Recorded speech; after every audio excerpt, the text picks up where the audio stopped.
Hello everyone, বাঙালির কিচেনে আপনাদের সবাইকে স্বাগতম জানাচ্ছি। আমি মাহবুবা আর আবারও নতুন রেসিপি নিয়ে হাজির হয়ে গেলাম। কাতলা মাছের মাথা দিয়ে চুকা পাতার টক একটা ঝোল বানাবো আজকের এই রেসিপি। এটা খেতে গরম ভাতের সাথে খেতে দুর্দান্ত লাগে, আর এটা একটা পাতলা ঝোল হবে। এখানে কোনো আমি ডাল ব্যবহার করছি না, মাছের মাথা দিয়ে চুকা পাতাটা রান্না করছি। তো চলুন আজকের এই চুকা পাতাটা দিয়ে কিভাবে আমি মাছের মাথাটা রান্না করি শেষ পর্যন্ত দেখতে থাকুন। আর আমার চ্যানেলে যদি নতুন বন্ধু হয়ে থাকেন তাহলে অবশ্যই সাবস্ক্রাইব করুন, আর আগে থেকে যারা সাবস্ক্রাইব করে রেখেছেন আমার চ্যানেলটিকে তাদেরকে অনেক ধন্যবাদ। আমি এখানে চুকা পাতা নিয়ে নিয়েছি আর নিয়েছি মাছের মাথা। এটা কিন্তু কাতলা মাছের মাথা, অনেক বড়, 4 কিলো ওজনের, তাই আমি অর্ধেকটা নিয়ে নিয়েছি। এখন এটাকে আমি ম্যারিনেট করে নেব, নুন আর হলুদ দিয়ে ম্যারিনেট করে নেব। চুকা পাতা এখানে আমি প্রায় 400 গ্রামের মতো নিয়েছি। তো নুন আর হলুদটা দিয়ে আমি মাছের মাথাটা ভালোভাবে ম্যারিনেট করে নেব। আপনারা চাইলে যে কোনো মাছ নিতে পারেন, আমি কাতলা মাছ নিয়েছি, আমার গাতে ছিল সেই। যে কোনো মাছ দিয়ে যদি মাছের মাথা দিয়ে এটা যদি রান্না হয় তাহলে স্বাদ কিন্তু একই হয়।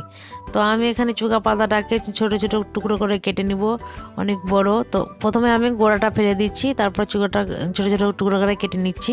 দেখুন আমি কিভাবে কাটছি।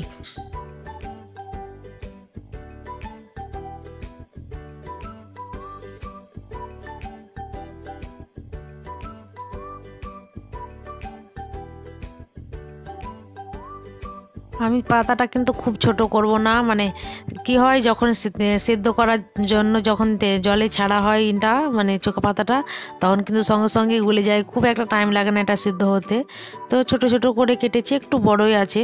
আমি দেখেছি পাহাড়ি অঞ্চলের যে চোখা পাতাগুলো হয় সেগুলো কিন্তু দেখতে অন্যরকম হয়, আমারটা অন্যরকম, একটু ওটা শেপটাও অন্যরকম হয়। তো এখন আমি পরিষ্কার জল দিয়ে চোখা পাতাটা ধুয়ে নেবো কাটা হয়ে গেলে। তো আমি চুকা পাতাটাকে ভালোভাবে পরিষ্কার জল দিয়ে ধুয়ে নিয়েছি। এখন আমি মেন রান্নায় চলে যাচ্ছি। আমি একটা প্যান বসিয়ে দিয়েছি, প্যানের মধ্যে আমি কিছুটা পরিমাণ সরষের তেল দিয়েছি। সরষের তেলটা গরম হলে এর মধ্যে আমি মাছের মাথাটা যেটা ম্যারিনেট করে রেখেছিলাম এটা দিয়ে দিলাম। এখন মাছের মাথাটাকে আমি ভালোভাবে 2-5টা উল্টে পাল্টে ভেজে নেব, কড়া করে কিন্তু আমি ভাজছি। মাছের মাথাটা ভাজানোর সময় যদি ভেঙে যায় তাহলে কোনো সমস্যা নেই, মানে এখানে আমি মাছের মাথাটা ভাজার টাইমে আমি কিন্তু নিজের ইচ্ছায় ভেঙে দিচ্ছি।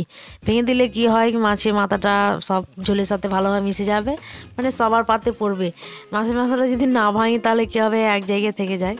তো আমি এখানে কিছুটা পরিমাণ, মানে কিছুটা না, 2-3টা পেঁয়াজ কুচি এখানে দিয়ে দিচ্ছি। পেঁয়াজটাকে আমি 2-1 মিনিট নরম করে একটু ভেজে নিচ্ছি। মাছের মাথার সাথে দিয়ে দিচ্ছি 1 টেবিল চামচ রসুন বাটা, আর এখন দিয়ে দিচ্ছি 1/2 চা চামচ লঙ্কার গুঁড়ো, 1/2 চা চামচ হলুদ গুঁড়ো, আর দিয়ে দিচ্ছি 1/2 চা চামচ জিরে গুঁড়ো। তো সব মশলাগুলো দিয়ে আমি আবারও 2-1 মিনিট একটু ভালোভাবে কষিয়ে নিচ্ছি, যেন যাতে রসুনের গন্ধটা না থাকে। তো মশলাটা কষানো হয়ে গেলে এখন আমি এর মধ্যে জল দিয়ে দেবো। আমি প্রচুর পরিমাণে জল দিচ্ছি, পাতলা একটা টক ঝোল তৈরি করব তো তার জন্য। তো আপনারা চাইলে এটা ঘন করেও বানাতে পারেন। তো আমি এখানে 2 থেকে 3 গ্লাস জল দিয়েছি। তো আমার ঝোলটা ফুটে এসেছে, দেখতেই পাচ্ছেন। তো এখন এর মধ্যে আমি চুকা পাতাটা যেটা সেটা দিয়ে দিচ্ছি।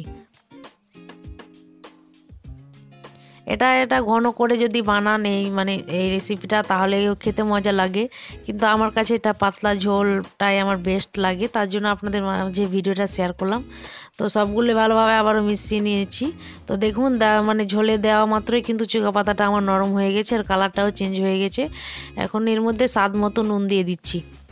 অবশ্যই আপনারা স্বাদ মতো দেবেন, আপনাদের টেস্ট অনুযায়ী। তো স্বাদ মতো নুন দিয়ে আমি আবারও নিয়ে নিচ্ছি। আর এখন এটাকে আমি এইভাবেই 5 মিনিটের মতো রান্না করব, খুব বেশি রান্না করব না। তো সবশেষে দিয়ে দিচ্ছি কাঁচা লঙ্কা 4টা। তো কাঁচা লঙ্কাটা ফ্লেভারের জন্য, ঝাল হবে ভাববেন না। তো কাঁচা লঙ্কাটা দিয়ে আমি নেড়ে চেড়ে নিচ্ছি। তো আমার কিন্তু 5 মিনিট এটা রান্না করা হয়ে গেছে। এখন ওভেনটা বন্ধ করে দিচ্ছি, তার মানে আমার মানে চুকা পাতা যে টক ঝোলটা সেটা কিন্তু তৈরি। তাই আমি একটা বাটিতে সার্ভ করছি। সো আজকের এই চুকা পাতার যে ঝোলটা বানালাম আমি, তো এটাকে আপনারা নাম যে কোনো হিসাবে দিতে পারেন। তো আমি বলেছি যে এটা মানে মাছের মাথা দিয়ে চুকা পাতার একটা পাতলা ঝোল। এটা কিন্তু অনেকটা ইজি, আপনারা দেখলেন, কিন্তু আবার এটা খেতে অনেকটা টেস্টি, আর এটা বানানো অতটা মানে সময়ও লাগে না। সিদ্ধ হওয়ার টাইমে 5 মিনিট লাগে, আর মানে টোটাল যদি আপনারা টাইম ধরেন তাহলে 10 থেকে 15 মিনিটের মধ্যেই এটা কিন্তু তৈরি হয়ে যায়। আর এটা কিন্তু দুপুরে বা রাতের খাবারের সাথে যদি এটা খান তাহলে এটা কিন্তু খেতে অনেক মজার। আমি গরম ভাতের সাথে সাধারণত সার্ভ করছি এটা। তো আজকের এই চুকা পাতার টক ঝোলটা কেমন লাগলো আপনাদের কাছে কমেন্ট করে অবশ্যই জানাবেন।